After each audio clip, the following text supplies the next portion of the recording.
In my experience in politics is that boycotts never really work.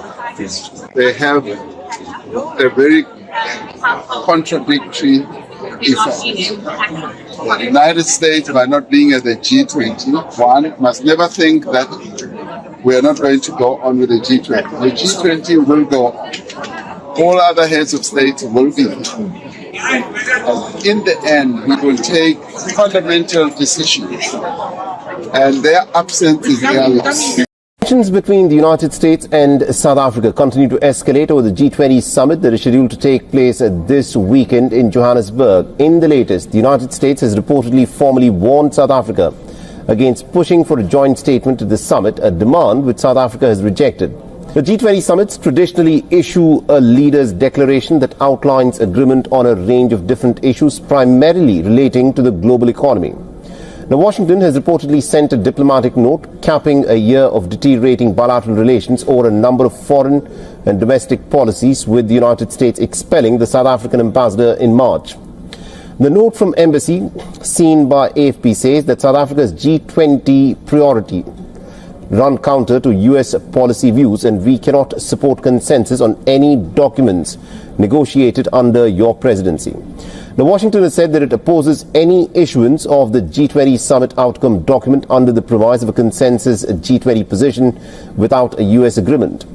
When asked about the note, South Africa's foreign ministry spokesperson told AFP that the country will not be bullied. He further said that Washington's absence negates its role or the G20's conclusions.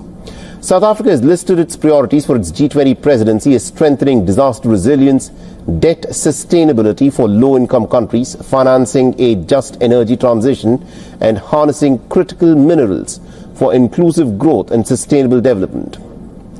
The diplomatic standoff between both the nations is unprecedented, given it's the first time that South Africa is hosting a G20 and its President Cyril Ramaphosa will be passing the baton to Trump at the end of this year. Tensions between the two men came to a head at an Oval Office meeting in the month of May, when Cyril Ramaphosa had to endure a dressing down in front of the cameras. Now, Trump escalated the spat further by saying that he will not attend this summit altogether. Africa is changing faster than the world expected. For decades, global superpowers believed the continent would remain a quiet supplier of raw materials, a passive player in global politics, and a dependent partner in international negotiations. But today, that illusion is collapsing. A new movement is rising across the continent, reshaping alliances, rewriting the rules of economic engagement, and challenging decades of political dominance from the United States and Europe. This is the story of a powerful new African bloc forming in real time. A bloc built not on fear or foreign pressure, but on sovereignty, self-determination, and a continental vision for economic independence.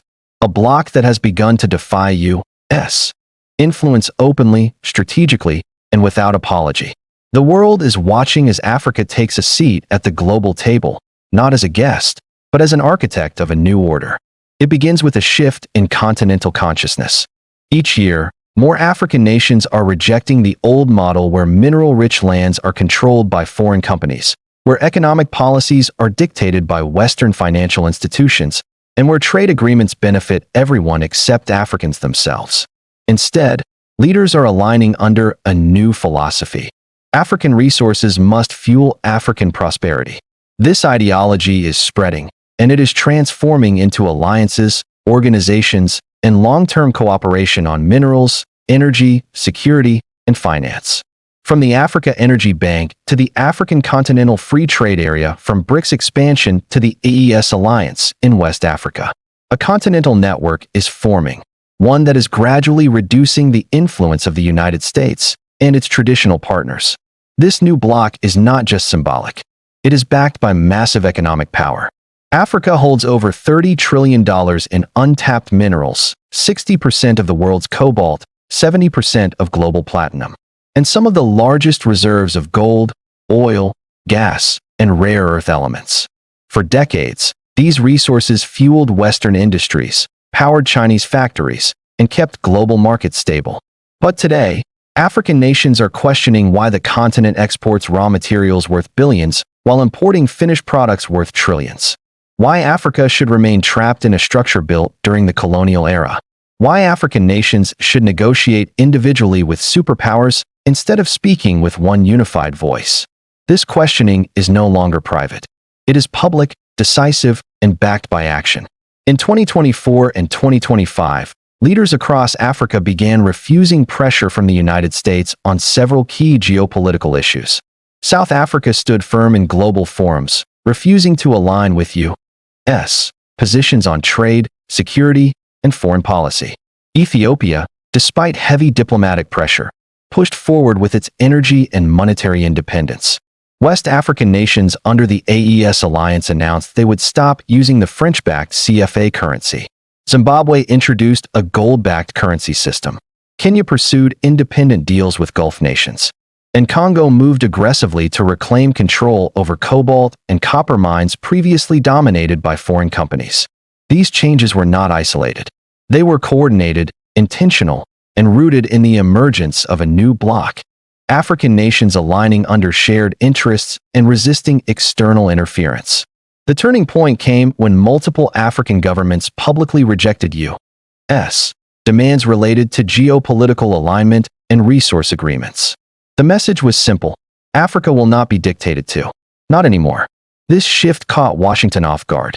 For years, U.S. diplomacy in Africa relied on influence built through military cooperation, aid programs, and strategic partnerships. But the new generation of African leaders is different. They are prioritizing continental alliances over Western approval. They are choosing economic sovereignty over dependency. They are choosing BRICS over the traditional Western-led order.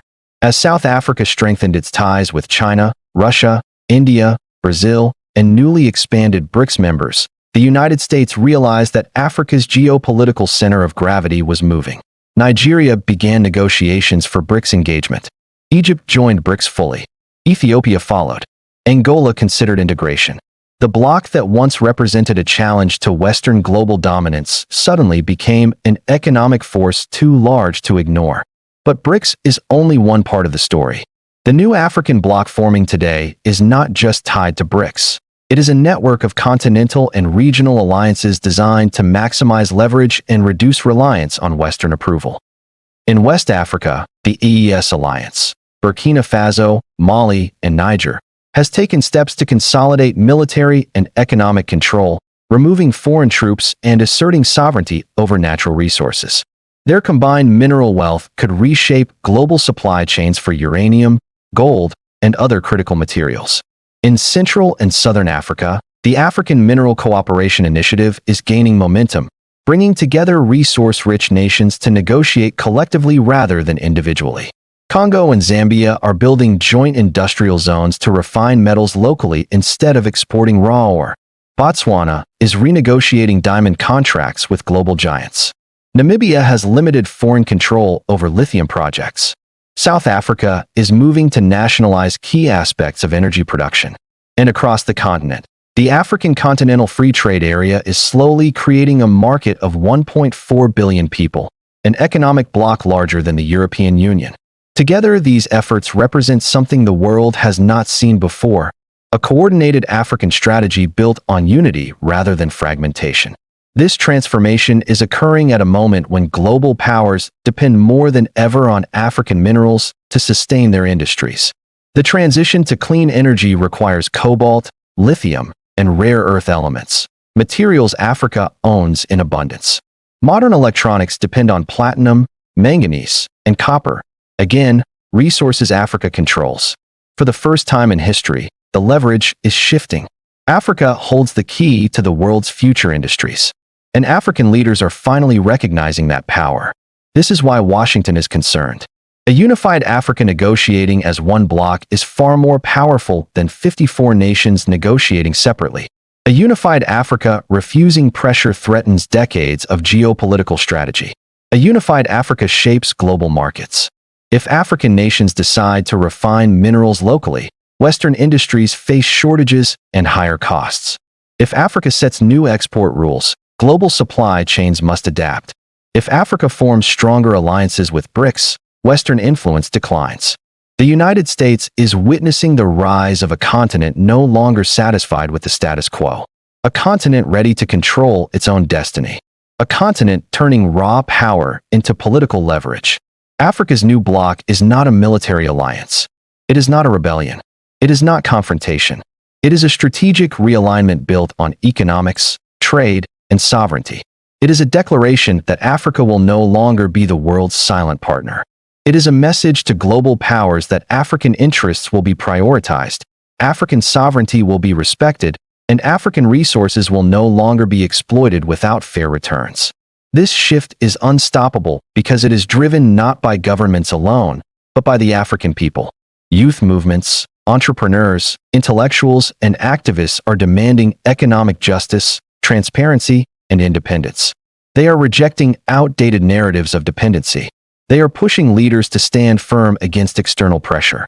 And they are building a continental identity grounded in strength and unity. This new generation is rewriting Africa's story, one where poverty is not destiny, where foreign control is not accepted, and where the continent's vast wealth is used to uplift its own people.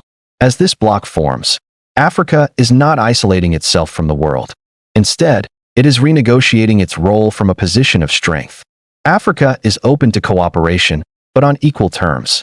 Africa welcomes investment, but with fair benefit sharing. Africa supports global partnerships, but without sacrificing sovereignty. This is why the United States is struggling to adapt.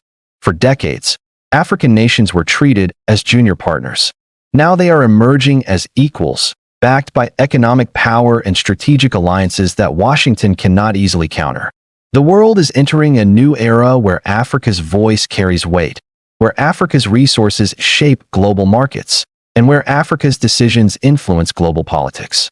The formation of this new bloc marks the beginning of Africa's ascent, an ascent built not on charity or external approval, but on sovereignty, unity, and self-determined progress.